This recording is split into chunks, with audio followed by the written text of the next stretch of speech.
What's up, guys? Today I'm going to be installing this cold air intake. It's a K&N intake. I've actually had this for a while, but I took it off because I needed to get the car smogged a while back. And so, this thing's carb legal. I just need to get the sticker. Anyway, I'm going to be putting this in. It's pretty straightforward. Surprisingly, this one actually comes with like a different intake elbow here, and it comes with a heat shield. Just got to take the stock intake system off. Should just be this hose clamp right here. You got to undo the dipstick right here from the intake manifold. You got to take this hose off.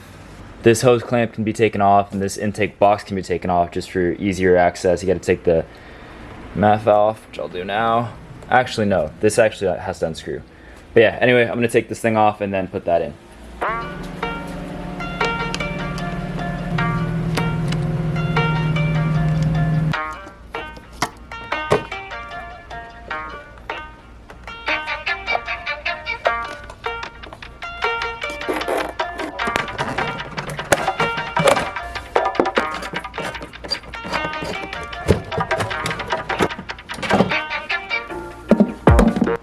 Alright, now with the stock intake out, I'm going to put the heat shield in first.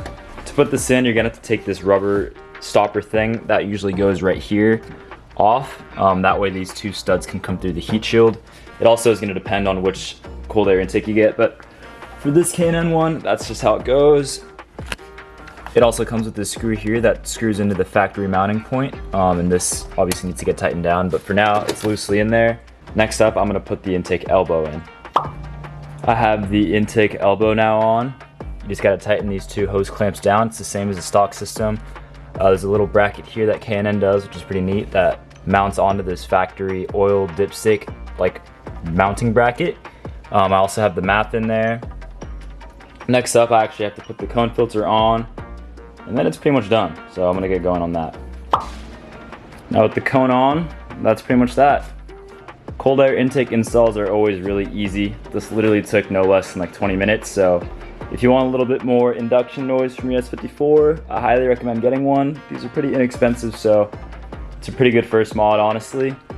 Once again, thanks for watching. If you guys want to see more content on either this car or that car, subscribe, and I'll be trying to upload way more often.